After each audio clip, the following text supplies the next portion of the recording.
Hi, I'm Yasmin Owusu, and this is my producer, Charlie Kesenek. But I'm your husband, and you're using all my stuff right now. What are you talking about? So anyway, I've been looking for a one-stop shop podcast for wellness, amateur sociology, psychology, pop culture, and whatever else sparks my interest. So I created one. We are limited to no lanes. We hit the gas and get into it. This is Peaked. Press play.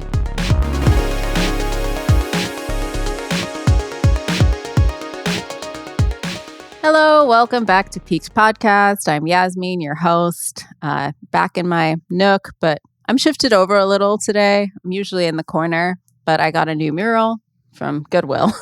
So I shifted over to display that a little bit. And if you're watching on YouTube, you don't care about this. And if you're not watching on YouTube, you have no idea what I'm even talking about. So let's move on.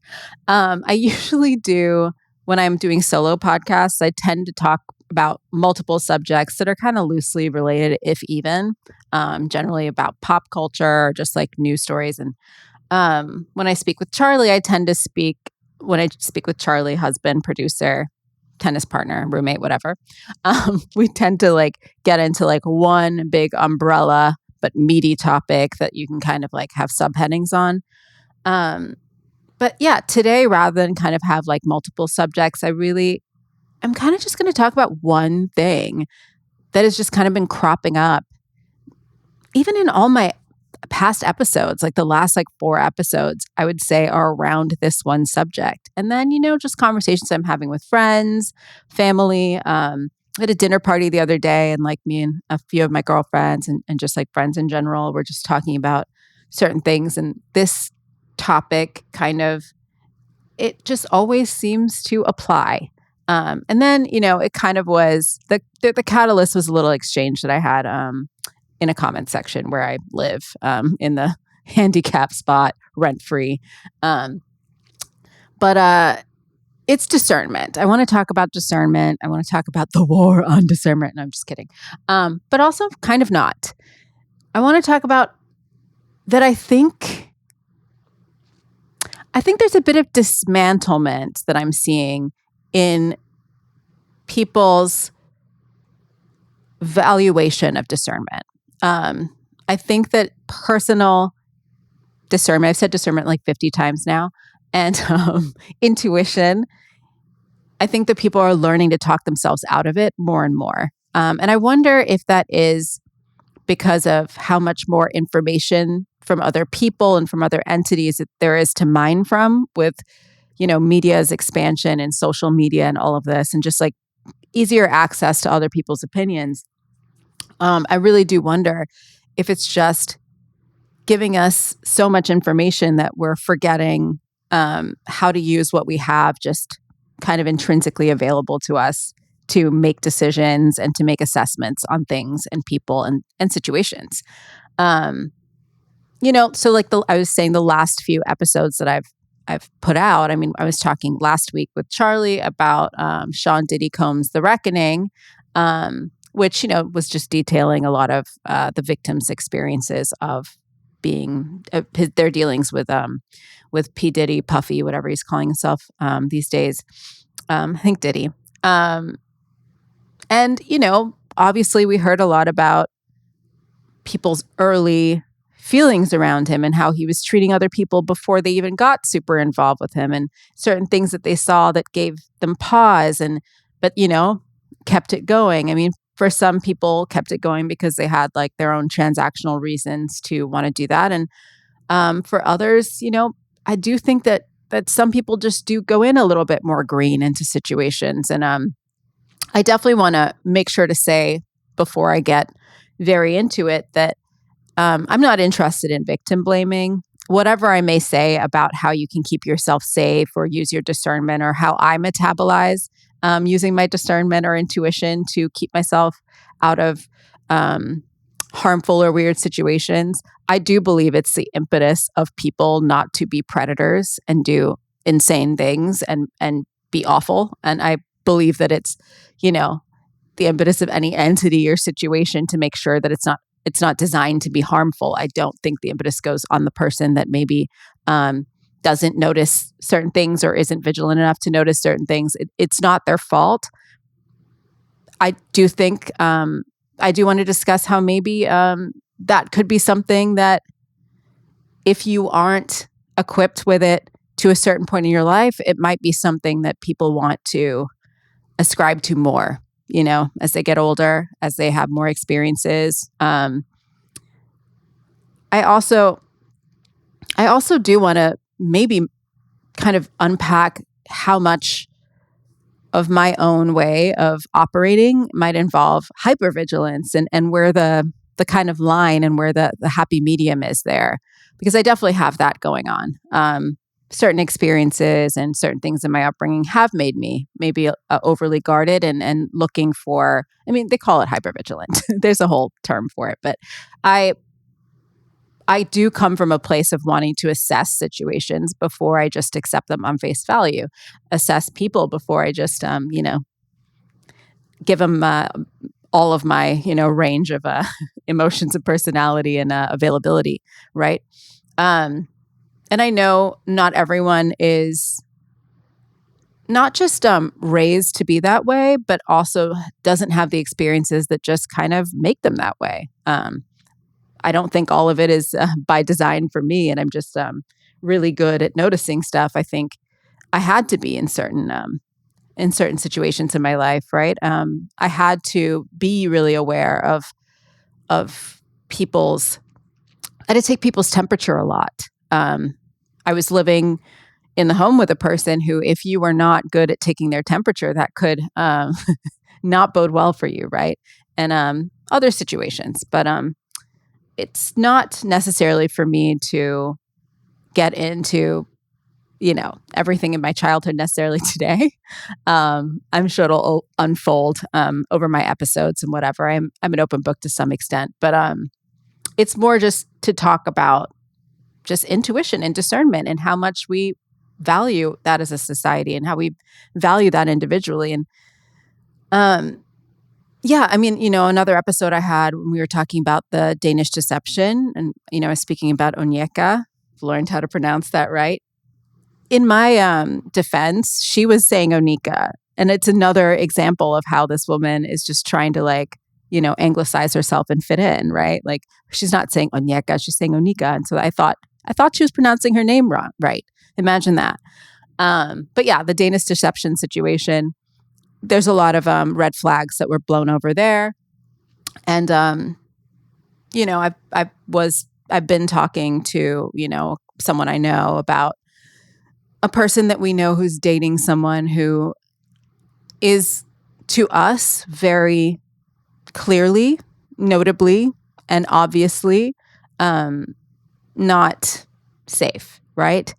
And it's not the first time that I've had a friend or family member dating someone who I think is very notably not a safe person to be around or be with and is not having a great effect on them. And even something that simple, right?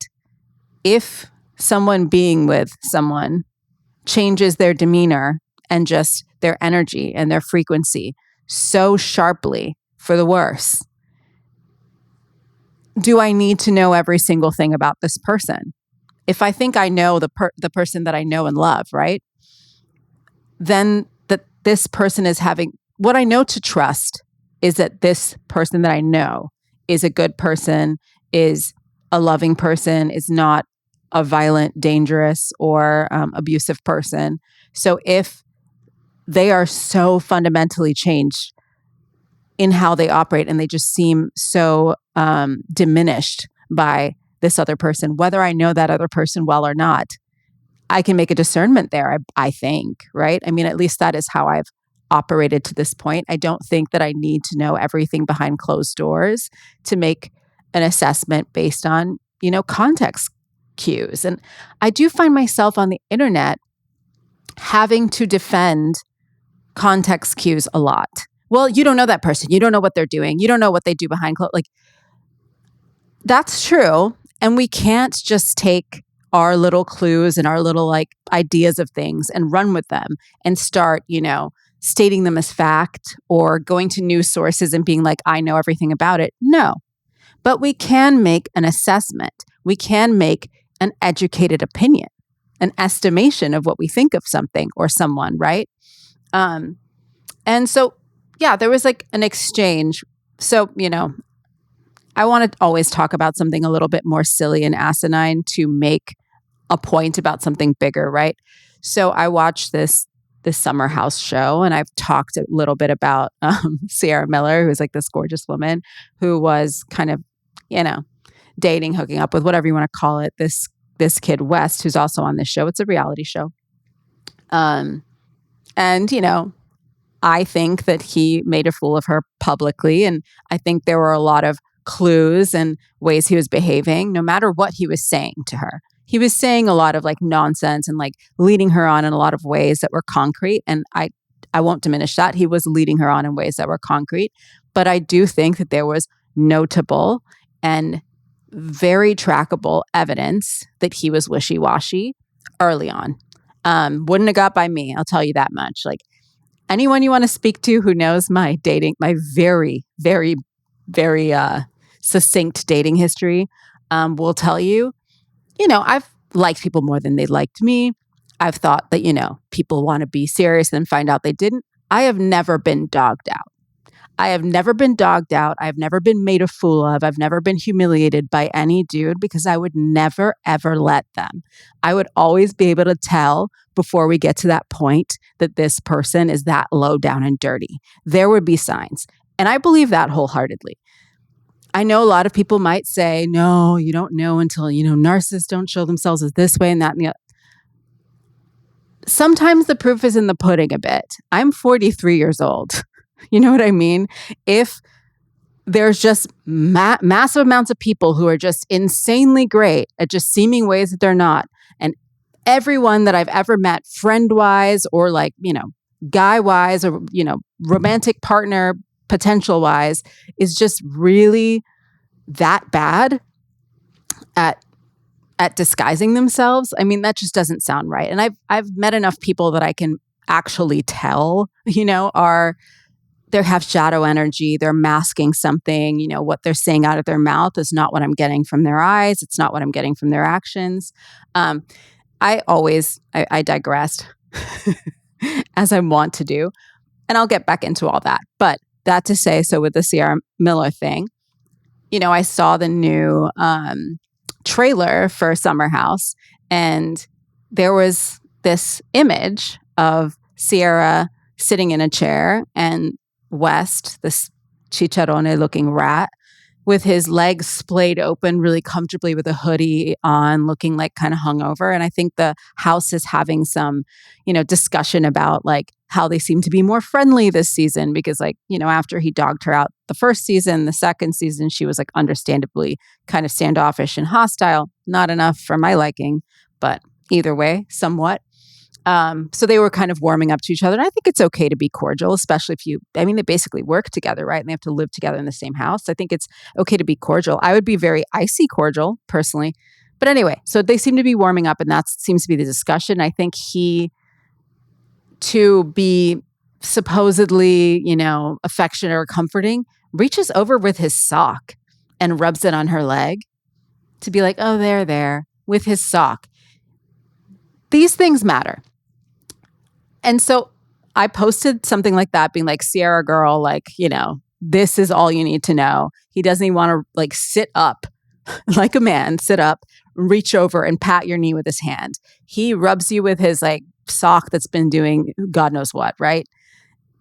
And, someone in the comment section was like, it's not that deep, mama. I won't even get to the mama thing, but y'all, if you're doing the mama thing to like people, babes or whatever, to be, I don't know, what are you trying to do? Be patronizing or something like that? It's so freaking annoying with a mama.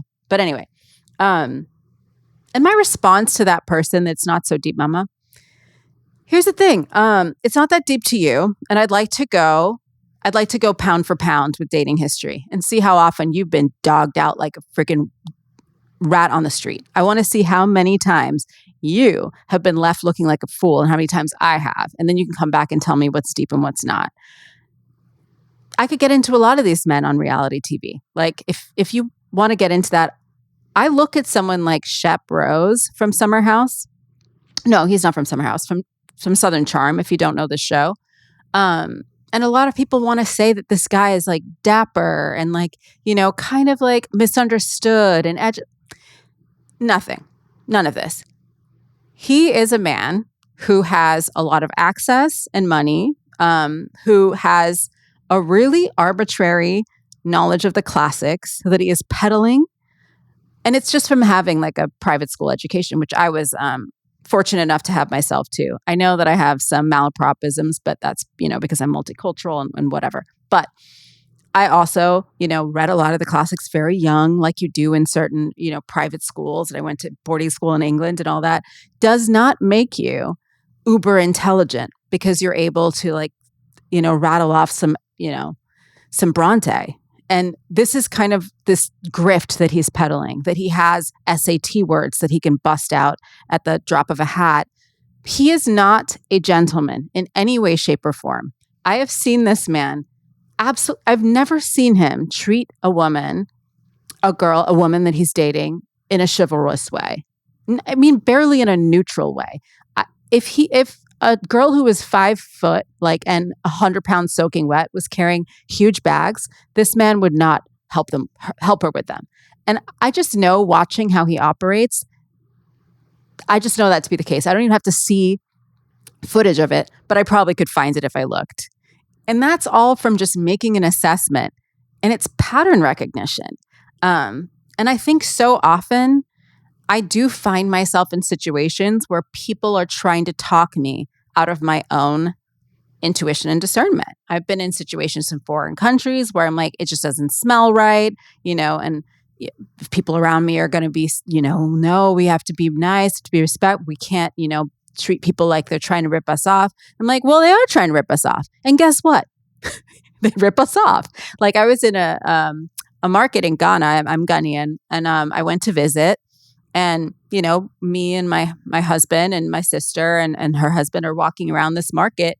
And this guy, comes around with real manic energy. And he's like, trying to tell us, buy your paintings, you buy your paintings. And I don't remember who exactly was kind of being like, you're being kind of rude to him. I'm like, no, he's getting too close to me. I feel like he's purposely getting close to me a lot. I don't like it. And he's being manic and I don't trust it. And I think I was being slightly scolded by people I was with. Again, I don't remember who specifically, but maybe, and I could even say maybe I just felt that way. You're not always the most reliable narrator, but I felt that something was off. And I do think that there was some messaging around don't be, we're in a different culture. Don't be so hostile about it. And guess what? They stole my phone. They stole my phone in the market because people steal phones in markets. And I know that. I know that when people are in crowded places, anywhere, there's a lot of pickpocketing that goes on. If someone seems to want to be in your personal space a lot who doesn't know you, that's generally a bad thing. And it's completely reasonable to ask for reasonable boundaries. And I think being susceptible to other people telling you not to hold very reasonable and very objectively reasonable boundaries is something that I'm seeing a lot. And in that case, I didn't let that necessarily deter me. I still tried to keep myself away, and I didn't change my tune and be nicer to this person. I told him to get away from me. It was just too late, right?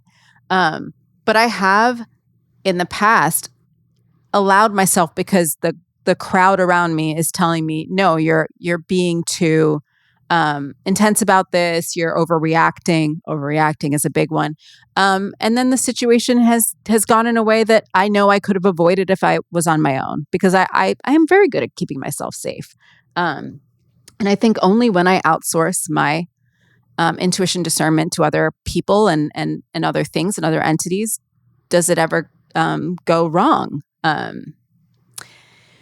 And you have to think about how much this is a story you're telling yourself. And maybe there are a million times where you had your hackles up where you didn't. And I bet that I've been vigilant about people that I didn't need to be as much as I was. But it's really hard for me to recall too many of those instances. I think even in maybe people who I ended up accepting down the line and befriending, the things I was concerned about present themselves. Even with people who I'm close friends with now, the things I was concerned about are present.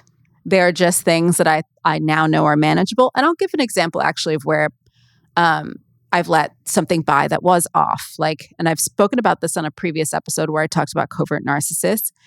So that's a blind spot that I've had, and I've talked about it in my discernment or just my intuition about people and who I should allow close is like covert narcissists.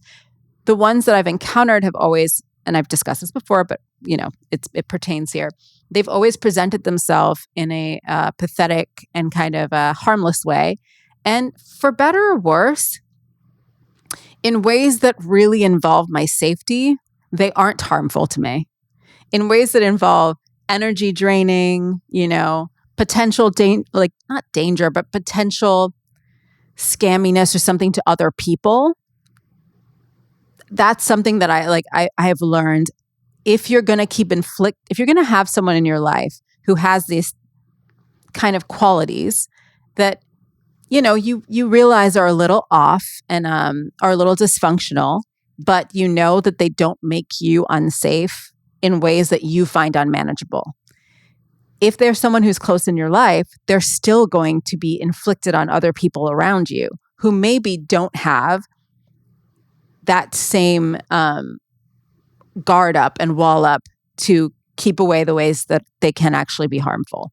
And so that's something that you're responsible for if you're bringing, someone who, has certain qualities around other people. And you shouldn't be bringing someone around that you have to explain to other people because they might hurt someone's feelings. They might, try to con one of your friends. Just because this person can't actually con me or pull the wool over my eyes or get me to do something that I don't want to do because I can see it coming a mile away and I'll just shut it down. You may, but someone you introduce them to may not, right? For instance, this one person that I've cut off recently had this way of always being on the next round. When you go out to drinks, it's like, I'll get the next one, and then go home before they ever paid for anything. And it's like, so now when you take them out with other friends that you're introducing to, for the first time, and, you all just kind of have an honor system and you're all pretty honorable about it, but they're kind of snaking and cutting their turn, right? So now you're affecting other people. And so that's something that I've had to take on. But again, it's not something I didn't notice. It's just something I did not assess as a clear and present danger to me. And I do think in many of these situations that, I've discussed over the past weeks, like Diddy's situations, the other people around accepting what's going on seems to be a really big reason why people shut off their own vision. It's like, oh, well, that person seems responsible and they seem like a, successful and pull together person. So if they're in this situation, how bad could it be? Could be bad. You don't know that person either. That could be their one blind spot. They could be there willing to be harmed for really transactional reasons. You don't know what's going on with that person. So do not replace their discernment for your own. And I think that does happen a lot. I think if I, as a friend, were to bring someone into a situation because the person knows me, they may just not feel like they have to be as aware of their surroundings. And that's, I don't encourage that being the case. I don't encourage that you replace your idea of what you need to be safe personally, your own boundaries, what makes you feel in control of your surroundings. I don't believe that is something you should outsource to other people. And I think I'm seeing it just happen a lot. And I mean, even with this whole H-Mart thing that's been going on, if you're not really familiar with random TikTok dramas, there was a biracial Asian and white woman who went online and was making a joke, just being like, if I saw someone who looked like me, I would be side-eyeing them because I would think they were a white person in an H-Mart. Pretty innocuous. Turned into this whole thing of her being doxxed and certain creators. I'm in everyone's business on TikTok, by the way. Always parked in everyone's business in the handicap spot. That's me. But it just got into this whole doxing situation. A bunch of people are canceled over it. A bunch of people are pandering to white people, just being like, no, I'll help you out. I'll show you all around the Asian Mart. Whatever. You can have your own thoughts about it personally. I think there's nothing wrong with being a little gatekeepy around your spaces as POCs because people have kind of shown themselves not to be worthy of the privilege of being in your spaces. And there aren't a lot of just sort of safe your spaces sometimes in this country for people of color. And a lot of the things that, Asian people are ridiculed for eating and whatever, when they become trendy later, well, it's awful rich now, right? All of that to say, a lot of people who were basically defending the woman, saying, yeah, you can side-eye her, blah, blah, blah. People started to try to cancel them and be like, you're racist and you don't. And like, I don't know, there's just been this whole like cascade of like attempted cancellations. And that also just led to me thinking,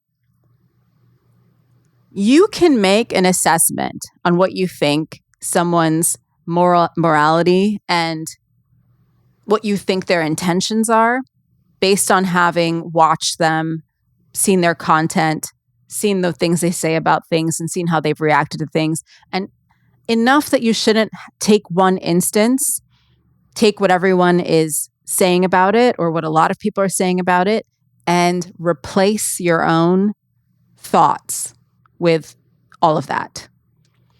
That's the thing that is worrying me so much, is that I never, there was a creator who was called out a lot for what people thought was pandering to white people about the H-Bart gate.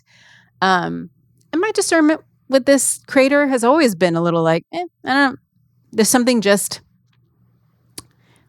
just didn't sit well, right? And so this wasn't going to be anything new. And if this creator had been someone who I just think tries to, even if I don't agree with them all the time, tries to speak honestly and with integrity and takes accountability when they're wrong and, has an open ear, but also some grounding in their own personal morality, it wouldn't be so easy if something happened for me to just throw all that away and say, like, cancel them now. We all do make mistakes. It's very important we be called out for them. It's very important that, you are being kept honest by, whether it's social media community or just your actual community or in your job. It's very important that you get feedback and you're able to take it and that you have consequences for your actions. But I think we can all tell when something is a pattern of behavior and it's just who someone is, or if it's something someone did and something they were ignorant about. And you can always tell by the way people show up for conversations or show up for accountability. You can tell if you're looking when it's sincere and when it's not.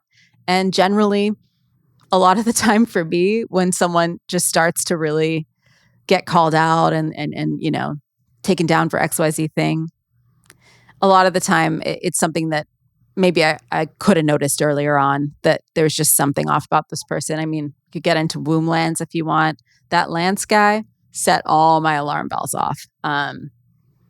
Yeah, I definitely don't want to bring us all the way back to womb Lance for sure.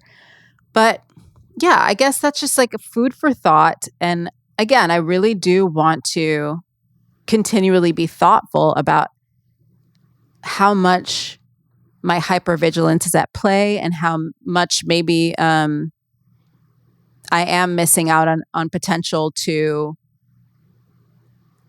just judge people a little slower. And maybe there are situations where, like, maybe I could have dated a lot more. Maybe there would have been a lot of more fun dudes who, weren't forever that I could have, but I don't know. Somewhere in the middle, there's probably the truth and the happy medium, as always. But, I would just encourage, at least what I think I can say with conviction, is I would encourage people to value their own intuition above the noise of everything that's being said about a situation, of, how other people seem to be operating in a situation. I can't tell you how many times things have been normalized in jobs that I've walked into or that I'm considering taking that are just so categorically not appropriate, toxic or off. And just because everyone around me is like, yeah, this happens sometimes, and this boss and this, it doesn't mean I accept it. I'm always going to be the person to be like, yeah, but that's not our job description, and you're not paying us to do it, or it's not normal for a manager to slap people's asses or whatever it is. And these are actual examples of things that I've heard. I mean, the slap people's asses thing. I went to get a waitressing job, and my entire training was being told how to kind of avoid a certain manager or this cook or this, owner will yell at you. And I'm like, they'll do what? You guys are accepting what? And for how much money? Like, just because something is being normalized around you, it does not mean it's normal. And it doesn't mean it's safe. It doesn't mean it's okay. And it doesn't mean you should accept it. And that I can stand 10 toes on.